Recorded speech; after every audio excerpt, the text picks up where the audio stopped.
Hi everyone, welcome to my sewing studio. Today we are going to talk about the Zadie jumpsuit from Paper Theory Patterns.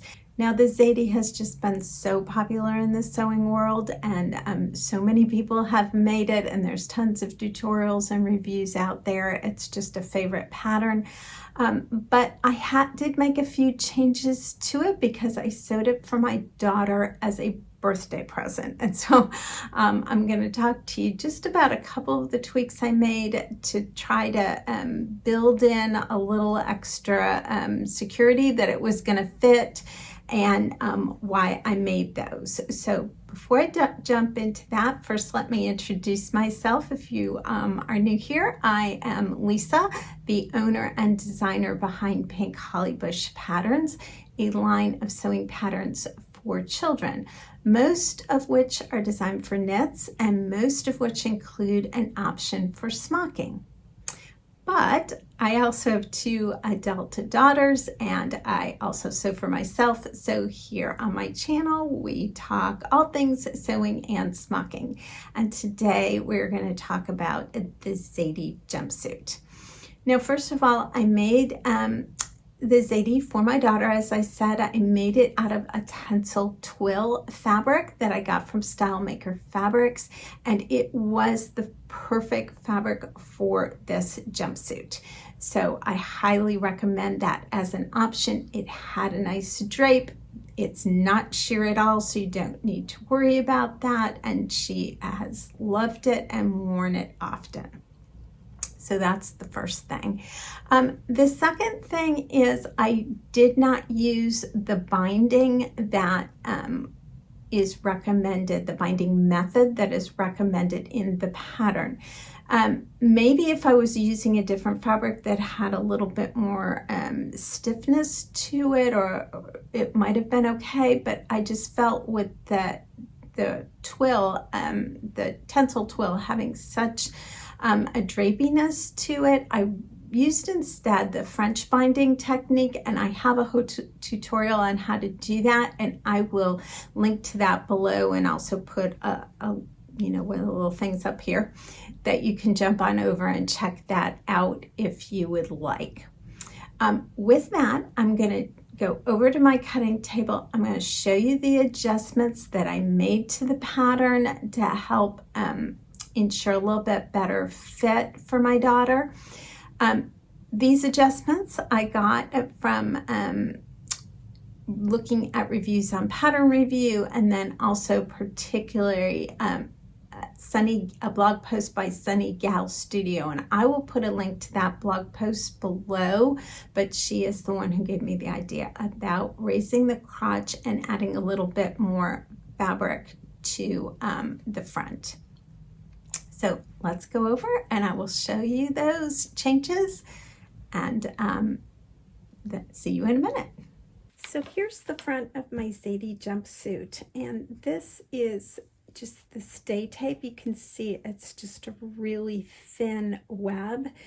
It doesn't add any bulk, and I've used that and I've stitched it here on this curve at the front to make sure that this doesn't stretch out over time. Now this edge gets a binding put on it, and the binding is going to be very narrow, so my stay tape is too wide, and I don't think this would, I don't want to leave this, that wouldn't be comfortable against the skin, but I thought it would be easier to stitch it in place while it was wide. So I've stitched just inside of the seam allowance, and now I'm just going to take my duck bill scissors and trim this down right next to the stitching, and that way the stay tape will get covered. Now I'm also going to put this across the shoulders because this is a tencel fabric, so again it could stretch out over time, so that'll help support the shoulders and make sure that they don't stretch. And then the third place I'm going to put it is, here's the pants, the front leg, and this diagonal here is the opening for the pocket. So I'm also going to put it along here again so this doesn't stretch out over time. Now while we're looking at the pattern, I just want to show you an adjustment that I made here. A lot of the reviews on Pattern Reviews said that the crotch was low. So I've added an inch here. And the reason I've done that is if, when my daughter tries this on, this is uncomfortable and she needs it lower, it's very easy to just restitch this and trim the extra away.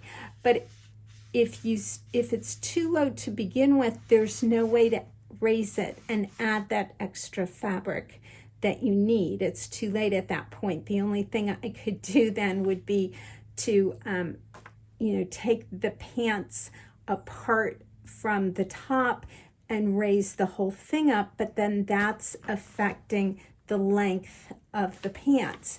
This way, it's here. If she needs it any lower, it'll give her the room, and here it won't affect the overall length of the pants. So that's just a little insurance that I'm putting in place as I make this for her. The other change I made is, I'm hoping you can see, this is actually the line of the front, and I put a little extra fabric here so it's not quite as scooped out. It just helps it hug the body a little bit better and keep that closer in.